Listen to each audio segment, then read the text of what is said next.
Amém? Eu gostaria de saber quanto tempo eu tenho. Até que... Certo. É porque eu ainda não estou acostumado, né? Eu queria que os irmãos abrissem a palavra no livro de 1 Timóteo.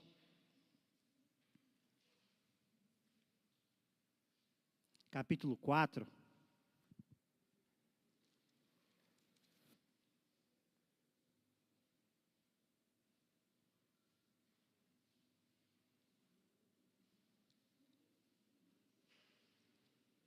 Versículo 11 ao 16. Os irmãos me desculpem, porque mesmo pregando, eu ainda sou professor, né? Então, assim, meu tom de pregação sempre é mais de ensino, né? Mas isso não deixa de... a edificação não depende de ser uma pregação ou de ser de ensino, né? Sempre tem um alvo de edificar, o aprendizado sempre tem uma função de a gente edificar, aprender e aplicar nas nossas vidas. Amém? 1 Timóteo 4, versículo 1 ao 16, diz assim: ordena e ensina essas coisas. Ninguém despreze a sua mocidade. Pelo contrário, torna-te padrão dos fiéis na palavra, no procedimento, no amor, na fé, na pureza. Até a minha chegada, aplica-te à leitura, à exortação, ao ensino. Não te faças negligente para o dom que há em ti, o qual foi concedido mediante profecia com a imposição de mãos pelo presbítero.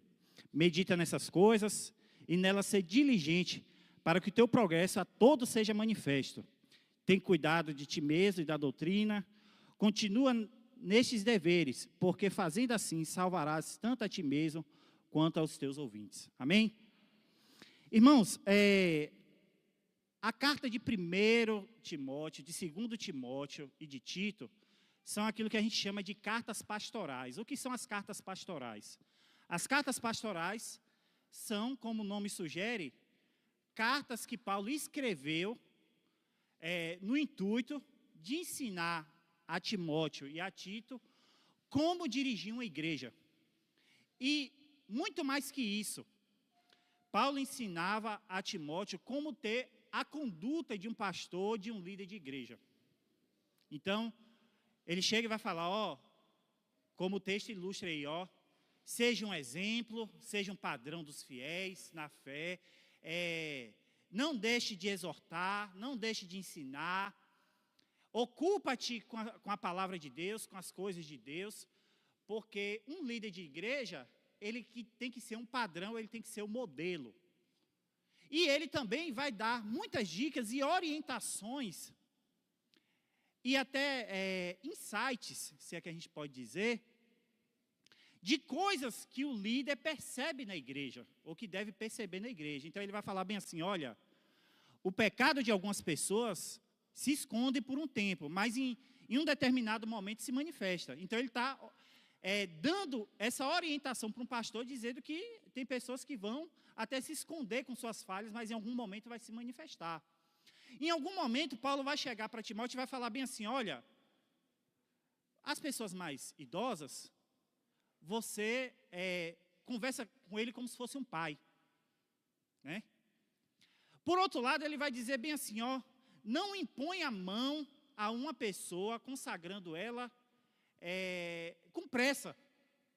Deixe que essa pessoa seja primeiro testada. Então, Paulo vai ordenar a Tito e a Timóteo, tanto que a primeira carta de Tito, ela é muito parecida com a primeira carta de Timóteo, porque é como se fosse uma cópia.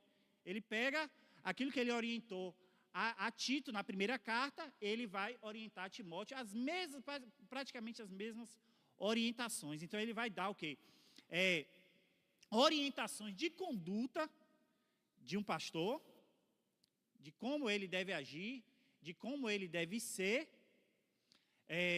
na igreja. E isso não significa, irmãos, que isso não seja orientações que se apliquem a nós, né?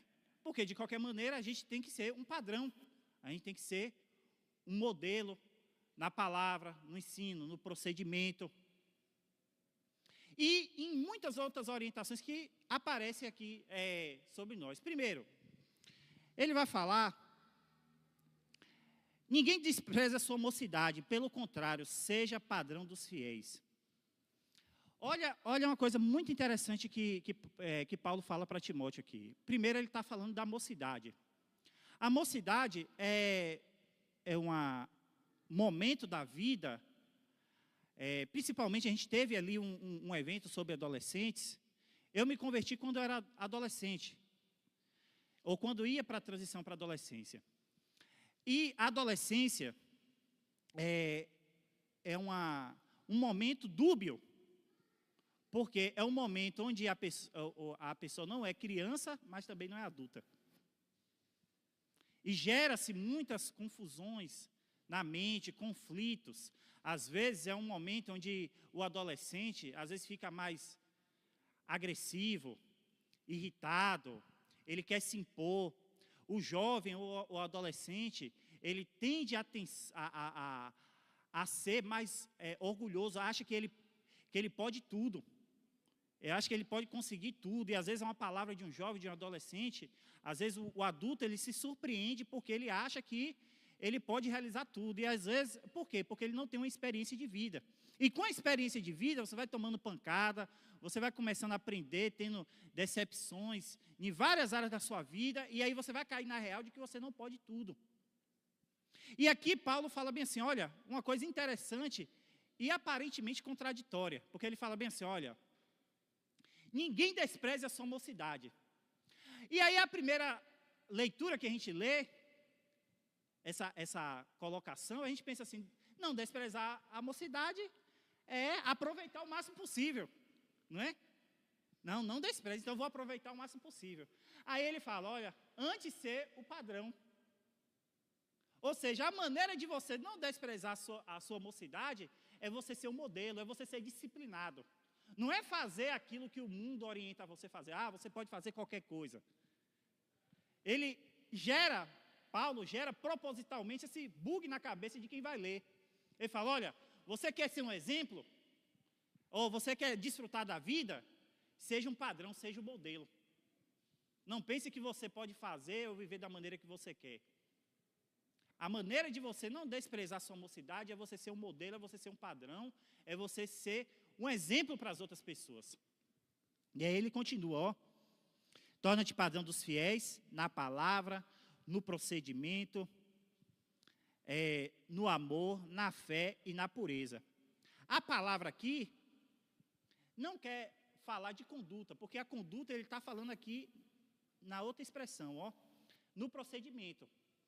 E o que é que ele está falando aqui na palavra? Na palavra é você ter um conhecimento correto. Porque um conhecimento correto gera suas convicções. Aquilo que você conhece, o conhecimento que você apreende, inevitavelmente vai tornar sua convicção e a sua maneira de proceder na sua vida. Entendeu? Eu vou pegar um exemplo aqui, claro, notório na nossa... Você pega um adventista acredita no sábado, né? Que você tem que guardar o sábado, não é? Primeiro colocar esse ensino na cabeça dele, e isso tornou uma regra, um padrão na vida dele. Isso se transformou uma prática da vida dele. Então, tudo aquilo que a gente aprende, ou a grande maioria das coisas que a gente aprende, inevitavelmente, ela vai influenciar na nossa conduta, na nossa maneira de viver. Né? E, irmãos, eu vou falar uma coisa aqui que a gente precisa falar. A igreja hoje, ela tem um grande desafio, porque ela compete com muita coisa. Você tem aí o celular e as redes sociais. O que tem de gente ensinando coisas que muitas vezes é contrário àquilo que a Bíblia ensina, e às vezes com um preparo muito maior que, infelizmente, a gente não percebeu, que a gente às vezes não tem, é absurdo. Às vezes ele tem muito mais respostas distorcidas, é claro, do que a gente tem dado na igreja. Eles estão lá, é um mundo, né? E às vezes, eu vou dizer, mesmo por mais que você prepare, às vezes você não tem como competir com essas pessoas. Né? Então a gente não sabe quando você está. A gente ensina aqui na igreja, vai falar de certas coisas, a gente está na escola bíblica, né? A gente ensina aqui na igreja, incentiva e estimula os irmãos à igreja para vir para a igreja. Às vezes o irmão não vem, né? E às vezes você não sabe o que é que ele está consumindo de ensino, de aprendizado. E infelizmente, eu falo isso que eu já vivi experiências. Às vezes essas pessoas aprendem essas coisas distorcidas e nem consulta seu líder, não consulta seu professor, não pergunta. Às vezes é semeada uma dúvida na cabeça dele, na mente dele, e ele toma uma decisão, às vezes de sair da igreja, às vezes de questionar, sem nem perguntar: ô pastor, essas coisas aqui, eu vi isso aqui, é assim mesmo, é dessa maneira mesmo? Porque às vezes é assim que o diabo trabalha.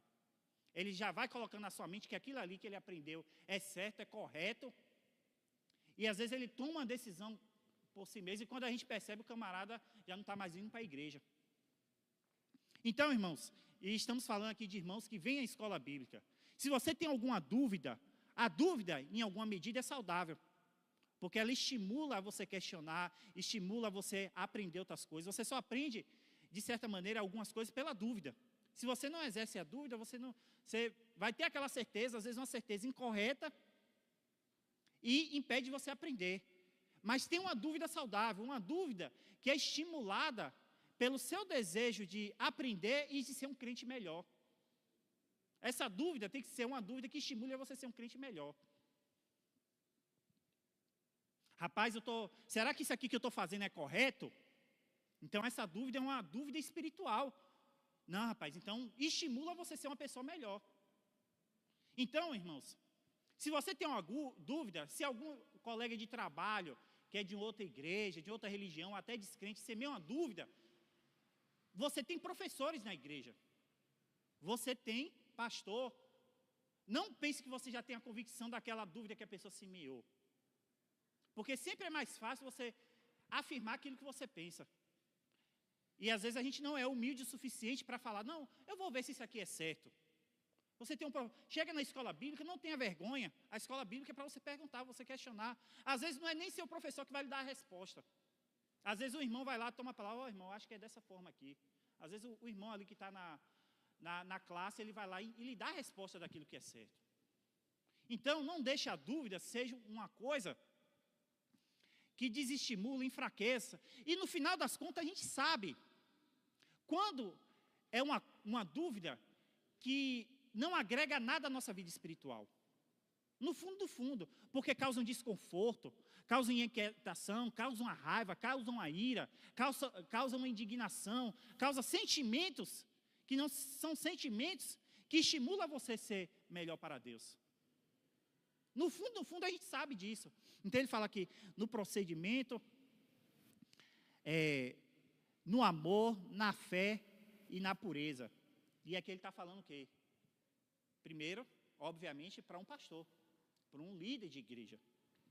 E aí ele continua: até a minha chegada, aplica-te à leitura, à exortação e ao ensino. É curioso, irmãos, que essas cartas pastorais, porque assim, muito embora elas sejam várias cartas, ela tem muitas características em comum. Foi feita uma pesquisa no ano passado, do ano passado, de 2023, de que apenas 87% dos brasileiros compraram livros. 87% dos brasileiros não compraram livros. Mas isso eu não estou falando somente da leitura ou da leitura secular. Isso reflete uma cultura que, infelizmente, veio se perder no nosso país. As pessoas que têm mais idade, se você for olhar, nos anos 80, você chegava na casa das pessoas, tinha uma prateleira de livro, não era? Tinha uma enciclopédia, tinha uma coisa. E hoje não existe mais isso. E, por conseguinte, isso reflete na igreja. Porque se a cultura do país não é uma cultura de leitura, por conseguinte, a cultura da igreja não vai ser uma cultura de leitura da Bíblia. Inevitavelmente, em alguma medida, isso vai refletir na vida da igreja. Em alguma medida. Entendeu? Porque tem pessoas crentes que lêem a Bíblia diariamente tudo. Entendeu? Mas, inevitavelmente, isso vai refletir, em alguma medida, seja 10%, 20%, 30%, vai refletir na vida da igreja, ou seja, de que, em alguma medida, os crentes não estão lendo a Bíblia. Porque se as pessoas não leem a literatura secular, as pessoas, em alguma medida, não estão lendo a Bíblia. E isso se nota, se evidencia através de testes que a gente pode fazer na escola bíblica. Se a gente fazer uma pergunta, o que é mordomia cristã? Será que você vai ter a resposta correta para falar o que é mordomia cristã? Uma coisa que você aprende lá no discipulado?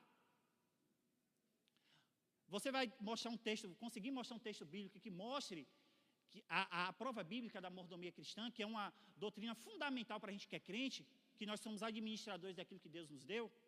Deus nos deu a vida. A sua vida não é sua, a sua vida é de Deus. Então você tem que saber administrar a sua vida.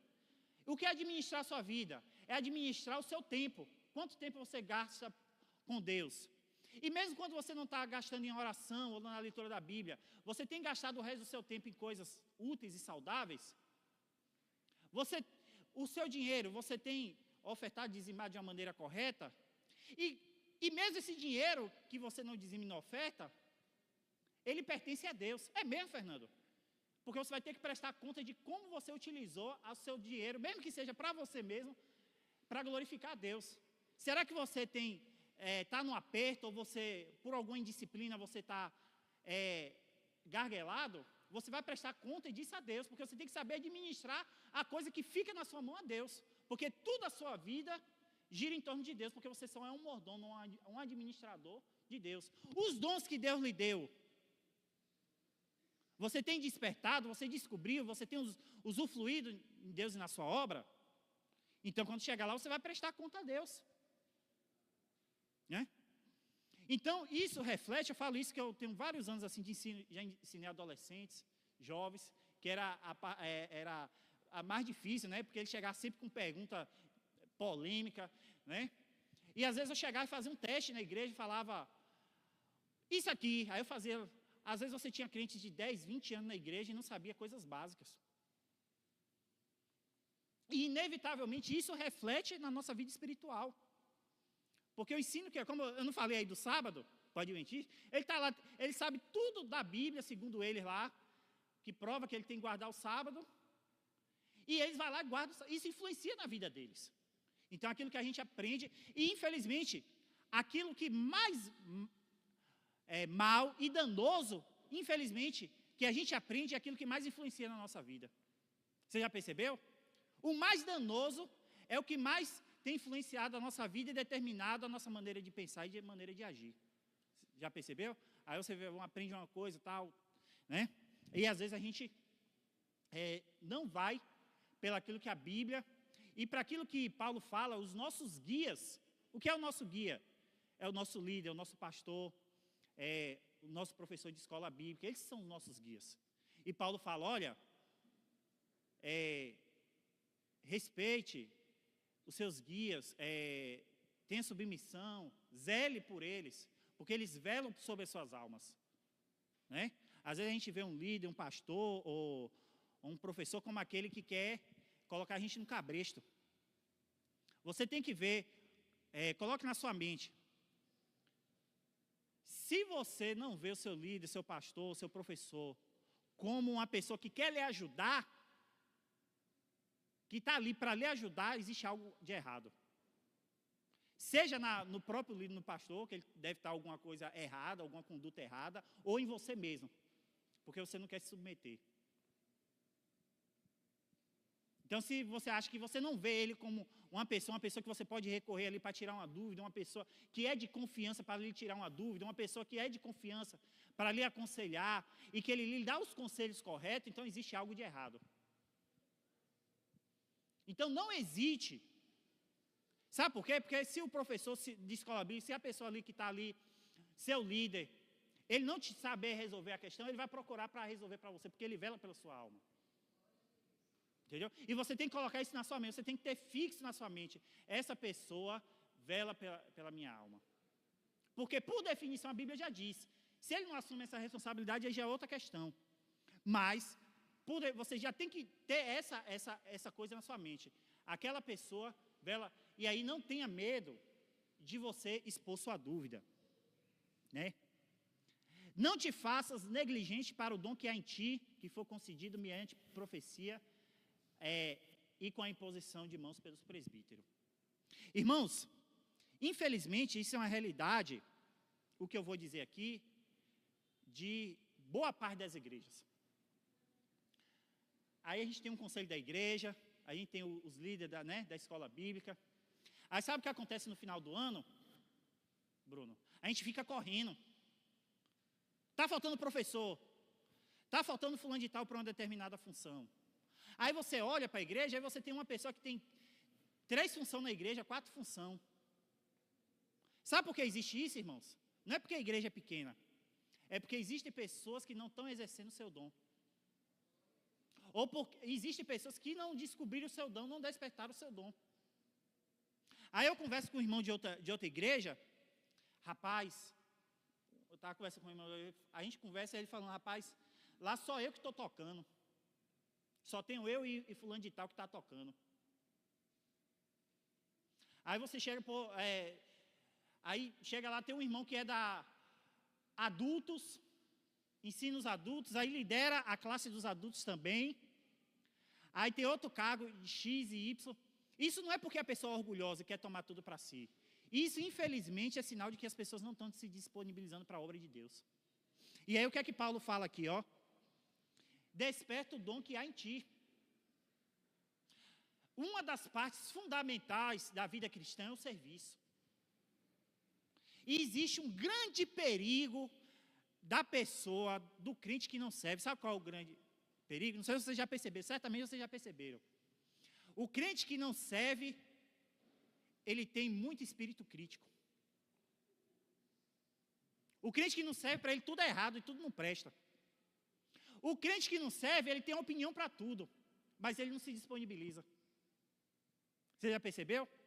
Ele quer lá, ele quer ser o bonzão. É o que mais fala na igreja, é o crente que não serve. Ah, não, mas isso aqui não pode. Ah, não é assim, devia ser essa programação está errada. Às vezes ele não sabe nem o que é que a pessoa, as pessoas que estão na frente do trabalho, o tempo, a disponibilidade, o sacrifício que a pessoa faz para estar ali fazendo as coisas, o preparo que ela tem, o cuidado. O crente que não serve, infelizmente, às vezes ele ouve a voz do diabo, e o diabo está soprando na voz dele. Não estou dizendo que ele é possuído, não é isso. Às vezes até a pessoa que está ali, ele ouve uma voz, e vai pela voz do diabo. Então, o crente que não serve, ele tende a ser muito crítico, né? E é aquele que fala muito. Pode perceber, irmãos, na igreja, na célula, muitas vezes aquele que mais fala é aquele que menos participa. Infelizmente, você acha que eu gosto de falar isso? Você acha que eu fico alegre em falar isso? Né? Eu não gosto de falar isso, eu não acho alegre falar isso. Né? Eu falo isso triste. Porque assim, irmãos, vocês aqui, muitos de vocês que me conheceram, né? Eu me lembro quando o Júcio me botou a primeira vez, lembra, Jussiara? Me botou a primeira vez para dirigir o culto. Aí eu entreguei a palavra 8h45. Eu era adolescente, falou, Fernando, na próxima vez você... Eu não sabia o que fazer. Eu não sabia o que fazer. Aí me botou lá, eu falava lá, tal, né? Aí, às vezes, irmão, eu vou dizer uma coisa para você, traz uma palavra no seu coração. Às vezes você nem imagina o que Deus pode fazer com você na obra de Deus. Você não imagina, não. Você não imagina. Agora, sabe o que acontece? O que falta para a gente é disponibilidade. Por isso que a gente não desenvolve. Se você não tem disponibilidade, você não vai... Né? Se você não quer, rapaz, eu não sei de nada disso aqui, eu não sei. Rapaz, eu não sei nem falar. Aí Deus vai lá e transforma a sua fala. Aí Deus vai lá e lhe dá conhecimento. Entendeu? É assim. Sabe o que acontece? Tem o filme do Homem-Aranha, Homem-Aranha 2, que o Peter, né, que é o Homem-Aranha, aí ele é uma coisa interessante, que ele é um cara super-herói, de superpoder, mas é um cara todo bagunçado, indisciplinado. Aí ele chega atrasado na faculdade, aí o professor fala para ele bem assim, rapaz, suas notas estão caindo. Mas sabe o que acontece? Peter é um cara super inteligente. Mas as notas dele estão caindo. Sabe por que as notas dele estão caindo, irmãos? porque ele não é uma pessoa disciplinada. Às vezes você não precisa ser inteligente, basta você ser disciplinado. Você não precisa ser uma pessoa que as pessoas falam, rapaz, que cara inteligente. É só você ter disponibilidade para as coisas de Deus. Aí ele vai lá encontrar com o cientista, que famosão, que vai fazer, né, uma coisa lá.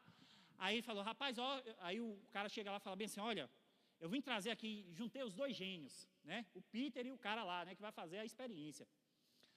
Aí o cientista fala para ele bem assim, rapaz, fulano de tal falou de você, disse que você é inteligente, mas você é preguiçoso.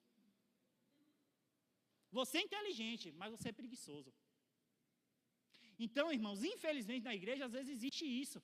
Existem pessoas altamente capacitadas, mas existem pessoas preguiçosas. Às vezes, não estou dizendo que aqui esse é o caso. Pelo que eu percebo, na igreja existe muito professor, muita pessoa da área da educação. Mas tem pessoas que é professor, mas não ensina na escola bíblica, poderia estar ensinando. Por exemplo, não estou dizendo que necessariamente uma pessoa que é professor no secular tem que ensinar na igreja. Às vezes ela também está atuando em outra área, entendeu? Não é isso, eu estou usando um exemplo para pegar. Às vezes você faz uma coisa muito bem aí, na sua área secular, mas na hora da igreja você não se disponibiliza para fazer aquilo ali. Já percebeu isso? A pessoa é muito bom lá, mas ela não se disponibiliza para fazer aquilo. Entendeu? Então, o que Paulo fala aqui, desperta o dom que há em ti, que foi dado por imposição de mãos. E para finalizar, mantendo a fé uma boa consciência, porquanto alguns, tendo rejeitado a boa consciência, vieram a naufragar na fé. Paulo, nas suas cartas, ele é obcecado por essa expressão, boa consciência, sã consciência. Às vezes a expressão muda, né, de uma carta para outra. E ele é obcecado por uma ideia de boa consciência. O que é boa consciência? É você ter a consciência limpa de que você está fazendo a coisa certa. De que você não está errado nos caminhos de Deus. É você chegar lá e falar, rapaz, eu estou, na medida do possível, vivendo uma vida santa, uma vida digna diante de Deus. É tanto que quando Paulo escreve a carta aos Coríntios, que a primeira e a segunda carta, e ele vai escrever ali, a igreja de Coríntios foi a igreja que Paulo fundou. Paulo fundou a igreja de Coríntios, mas foi a igreja que mais deu trabalho a ele. Ou seja, ter um bom pastor não significa que você vai ter uma boa igreja. Foi a igreja que deu muitos problemas para ele. E na segunda carta, quase que como um desabafo, ele começa a mostrar a boa consciência dele, de que ele era uma pessoa dedicada, que ele era uma pessoa que não retia o dinheiro, porque teve um momento que ele pediu ofertas para os irmãos da Macedônia, que estavam necessitados. Isso está no 2 Coríntios 8 e 9. E ele fala bem assim, rapaz, eu não estou embolsando o dinheiro. E ele expressa muitas coisas do sacrifício que ele tem tido. Olha, eu quase fui morto, eu já sofri perseguição, eu fui preso. Então não existe motivo para vocês desconfiarem de mim. E ele tenta convencer a sua igreja, a igreja que ele fundou, de que ele é uma pessoa idônea, de que ele é uma pessoa de confiança, de que ele é uma pessoa sincera, imparcial. E ele começa também a citar todas as experiências que Deus deu a ele. Olha, eu fui ao terceiro céu. Quando ele fala que eu conheci o homem que foi ao terceiro céu, ele está falando dele mesmo, né? Para ele não se exaltar, para não transparecer que ele está se orgulhando daquilo. Olha, eu fui ao terceiro. E ele mostra essas experiências para mostrar para o povo de Coríntios que ele é uma pessoa de sã consciência, de que ele não deve nada diante de Deus, apesar do espinho na carne, né? Apesar dele ser, às vezes, altivo. A carta aos Gálatas, ele chega e fala bem assim, rapaz, eu estou sofrendo para parir vocês, para que Deus seja formado, Jesus seja formado em vocês, porque eu estou aqui tentando convencer. Vocês vão ficar com raiva de mim porque eu estou falando a verdade? A igreja de Gálatas também deu muito trabalho para Paulo. Mas ele nunca deixou de lado uma coisa. Ele tinha que ter uma sã consciência diante de Deus. Olha, rapaz, eu estou andando pelo caminho certo. No meu trabalho, na minha casa, quando ninguém está me vendo, na igreja. E aí, para concluir, pegando esse gancho,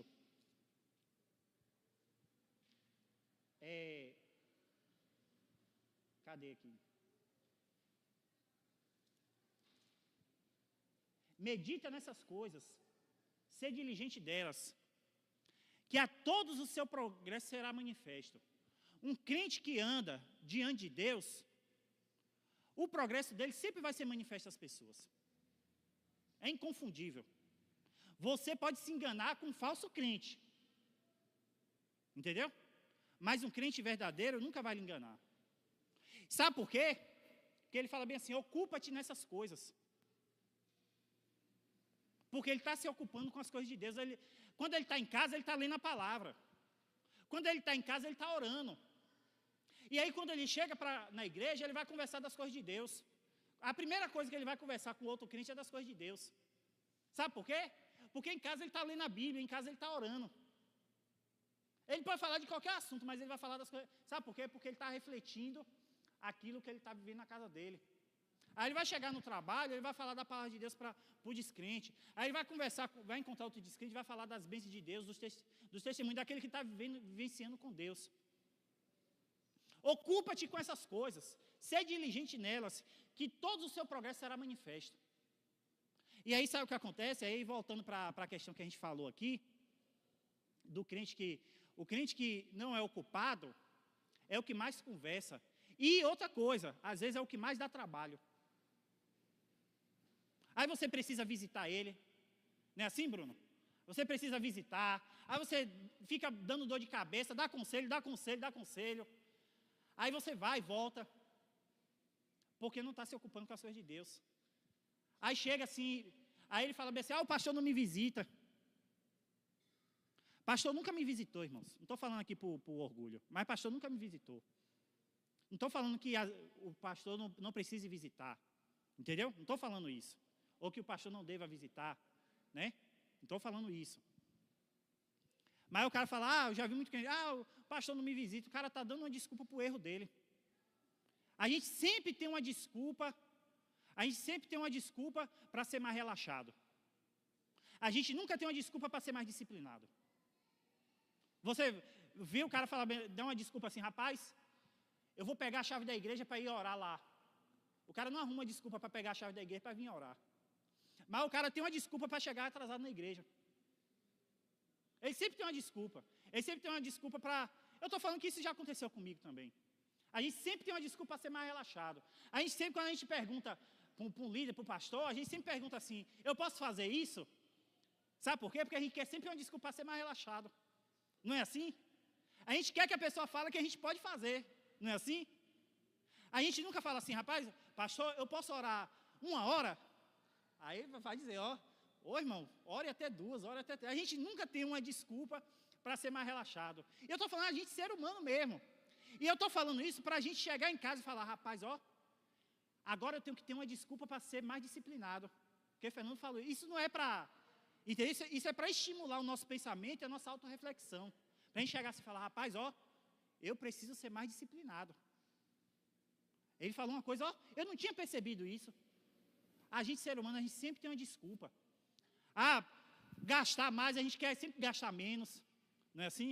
A gente sempre tem uma desculpa. Às vezes é uma coisa melhor, a gente se prende para não gastar.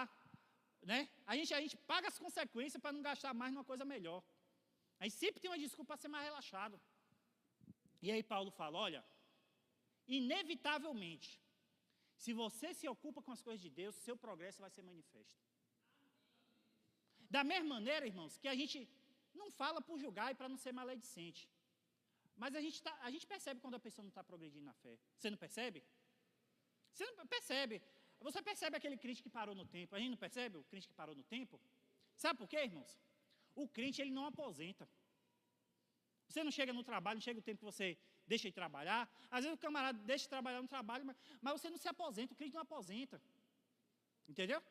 Chega um limite, né? Existem situações pontuais que o rapaz vai descansar, né? Vai diminuir a carga. Mas o crente não aposenta. O pastor saiu de férias, vou falar aqui. O pastor saiu de férias, mas a gente não saiu de férias. Entendeu? Né? O pastor saiu de férias, mas a gente não saiu de férias. Eu estou falando isso que acontece em toda igreja, isso. Aí o pastor sai de férias, parece que os irmãos saem de férias também. Não acontece isso? Aí, no momento que a igreja mais precisa de pessoas para estar segurando ali, né? Tá ali, rapaz, o pastor lá não vai estar, né? Vai descansar. Às vezes eu tenho uns pastores que é meu amigo, falar, desliga o celular, né? É que nem diretor de escola, né? Diretor de escola fala, final de semana, me esquece. Final de semana eu quero, né? Então, no momento que o pastor está de férias, é um momento que, rapaz, a gente tem que estar aqui firme e forte. Entendeu? Porque é o momento que a igreja mais precisa. Porque a gente precisa de cada um. E aí é o momento que a gente vai descobrir os talentos. Não é? Que a gente vai botando, arriscando, botando, rapaz, aquela pessoa sabe pregar, aquela pessoa sabe tocar, aquela pessoa sabe fazer isso. Né? E a gente não percebe o quanto a gente precisa do serviço. Entendeu? Um crente que não serve, ele tem grande propensão a dar trabalho. Um crente que não serve tem uma grande propensão a ser trabalhoso. Então, irmãos, se ocupe. Se, como dizem, né, o ditado, a mente vazia é a oficina do diabo. Né? E na obra de Deus, não acontece diferente. Se você não se ocupa com as coisas de Deus, eu não estou falando de sobrecarregar. Vai falar, rapaz, isso aqui eu estou agregando em alguma coisa. Eu não estou reclamando, eu estou agregando. Aí você esquece de reclamar. Quando você se ocupa, você esquece de reclamar. Quando você trabalha, você esquece de ver os defeitos, os problemas. Então, irmãos, seja que nem Paulo falou a Timóteo. Ocupa-te nas coisas de Deus, ocupa-te na obra de Deus. Amém? Desculpa aí ter ultrapassado o horário aí, viu?